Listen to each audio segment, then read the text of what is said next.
Interlock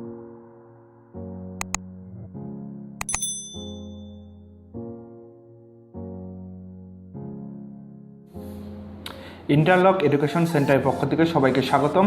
আজকে আমরা transformation of sentences এর পার্ট 9 নিয়ে আলোচনা করব। তো ট্রান্সফরমেশন অফ সেন্টেন্সেস এই পার্টে আমরা আসলে অ্যাসার্টিভ থেকে ইম্পারেটিভ সেন্টেন্সটা কীভাবে পরিবর্তন করতে হয় সেই বিষয়ে আলোচনা করব। তো আমরা জানি অ্যাসার্টিভ সেন্টেন্স থেকে এখন যদি ইম্পারেটিভ সেন্টেন্সে কোনো কিছু পরিবর্তন করতে হয় তাহলে পরে আমাদের দুইটা রুলস ফলো করতে হবে। প্রথম রুলসটা হচ্ছে কি, main meaning of the sentence remains unchange, মানে এই বাক্যটার যে প্রথম এবং প্রধান অর্থ, এই প্রধান অর্থটা অবশ্যই একই ধরনের হতে হবে। সেটা অ্যাসার্টিভে থেকে যদি আমরা ইম্পারেটিভে কনভার্ট করি, অর্থাৎ বক্তব্য যেন পরিবর্তন না হয়।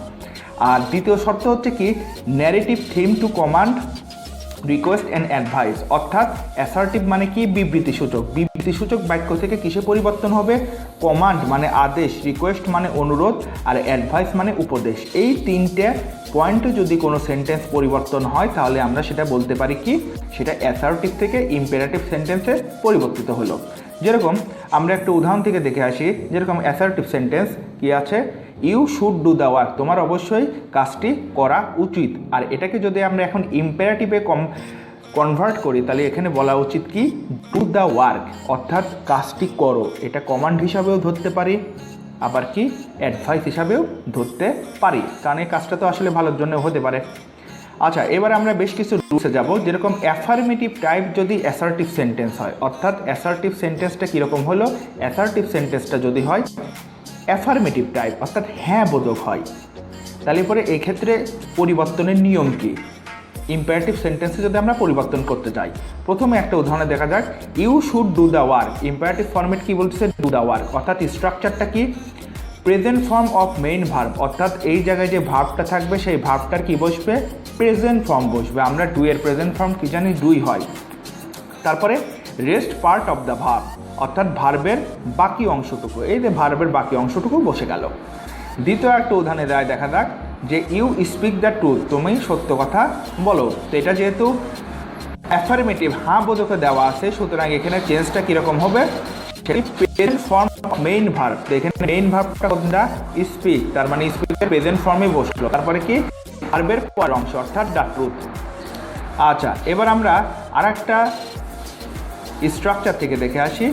যদি এখন কোনো সেন্টেন্সটা নেগেটিভ টাইপ হয়, নেগেটিভ টাইপ মানে কি, না বোধক হয়। যেরকম ইউ ডোন্ট গো আউট, মানে তোমার বাইরে যাবে না, তার মানে এটা কি ধরনের অ্যাসার্টিভ সেন্টেন্স, এটা হচ্ছে কি নেগেটিভ টাইপ অ্যাসার্টিভ সেন্টেন্স। এই নেগেটিভ টাইপ অ্যাসার্টিভ সেন্টেন্স থেকে ইম্পারেটিভ সেন্টেন্সে রূপান্তর করতে গেলে যে নিয়মটা, সেটা হচ্ছে প্রথমে ডু নট বসবে, এই যে নিয়ম অনুযায়ী ডু নট বসলো। তারপরে কি, রেস্ট পার্ট অফ ভার্ব, অর্থাৎ ভার্বের বাকি অংশটুকু, এখানে ভার্বের বাকিটুকু কি আছে, গো আউট, এতে বসে গেল গো আউট।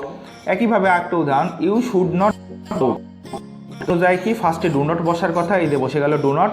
তারপরে কি, রেস্ট পার্ট অফ ভার্ব, অর্থাৎ তার পরের অংশটুকু।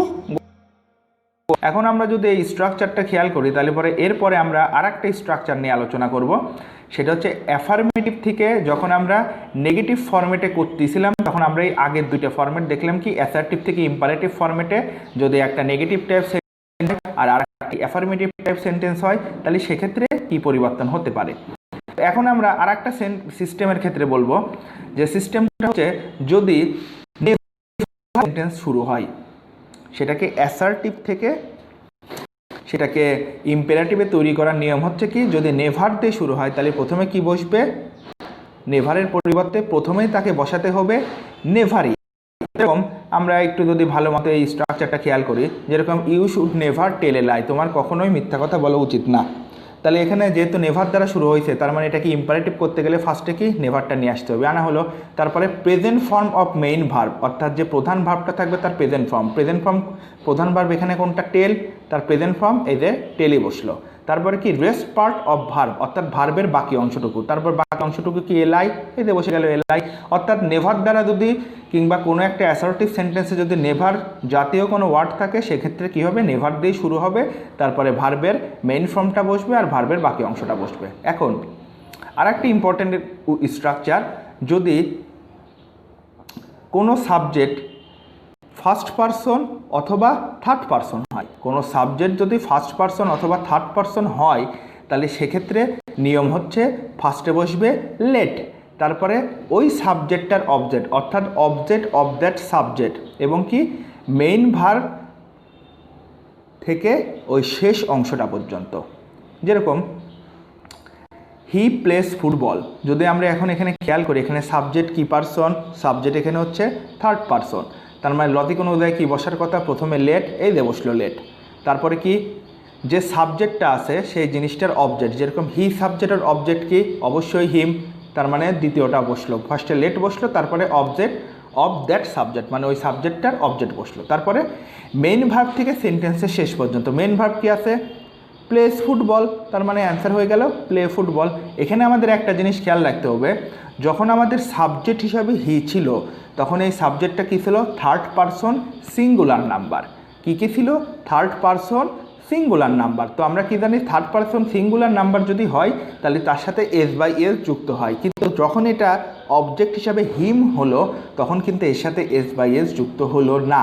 এই ব্যাপারটা খুব সেন্সিয়ারলি খেয়াল করতে হবে।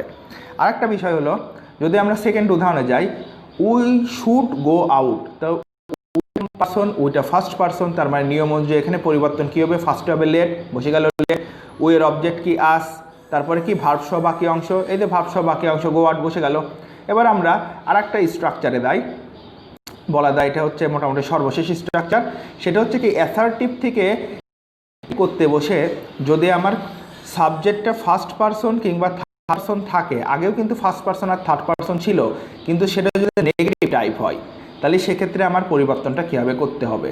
যেরকম we do not hate the poor, আমাদের গরিবদের ঘৃণা করা উচিত না, এই যে ঘৃণা করা উচিত না তার মানে এটা আসলে কী ধরনের সেন্টেন্স, এটা হচ্ছে কি নেগেটিভ টাইপ সেন্টেন্স অর্থাৎ অ্যাসার্টিভের নেগেটিভ টাইপ সেন্টেন্স। এটাকে যদি এখন আমরা ইম্পেরাটিভে আনতে চাই অর্থাৎ আদেশ উপদেশ অনুরোধ এই ধরনের সিস্টেমে আনতে চাই তাহলে ফার্স্ট পারসন এবং থার্ড পারসন হলে লজিক্যালি কি বসার কথা, একটা লেট বসার কথা, এই যে লেট বসলো, তারপরে কি অবজেক্টের সাবজেক্ট, তো এখানে যেটা সাবজেক্ট আছে ওই তার অবজেক্ট হিসাবে কে বসবে আস, তারপরে যেহেতু নট বসতে হয় এই যে নটটা বসলো, তারপরে মেন ভার্ব সহ সেন্টেন্সের বাকি অংশ, মেন ভার্ব কোনটা ছিল হেট দ্য পোর, এই যে হেট দ্য পোর সহ সেন্টেন্সের বাকি অংশ বসে গেল। আরেকটা উদাহরণ থেকে দেখে আসি, রহিম ডাজ নট টেল এ লাই, রহিম কখনো মিথ্যা বলে না। তো এখন যেহেতু এখানে শুরু হয়েছে কি দিয়ে, এখানে রহিম দিয়ে শুরু হয়েছে, তার মানে এটা থার্ড পারসন এবং একই সাথে এটা নেগেটিভ টাইপ সেন্টেন্স, কীরকম এই যে ডাজ নট এই ওয়ার্ডটা দেওয়া আছে। তো এখন এটাকে পরিবর্তন করতে গেলে কি হবে, প্রথমে লেট বসবে, তারপরে কি অবজেক্ট অফ দ্যাট সাবজেক্ট, তো এখানে সাবজেক্টের অবজেক্ট কি রহিমের অবজেক্টটা কিন্তু রহিমে ঘুরে ফিরে হয়।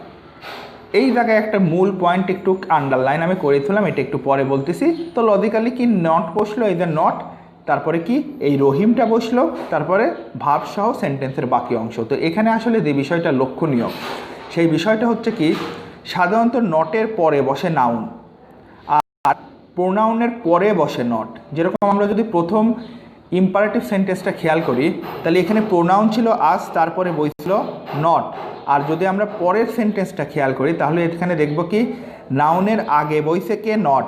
এই জিনিসটা একটু খেয়াল রাখতে হবে। এই অ্যাসার্টিভ থেকে ইম্পারেটিভ করতে বসে আমরা যখন এই ধরনের সেন্টেন্সে পড়ব, কখনো নাউন কখনো প্রোনাউন, কিন্তু শুরু হয়েছে কি ফার্স্ট পারসন অথবা থার্ড পারসন ধরে, তখন আমাদের খেয়াল রাখতে হবে অবশ্যই এই নটের ব্যবহারটা যেন নাউনের আগে হয় এবং প্রোনাউনের পরে হয়। ধন্যবাদ সবাইকে।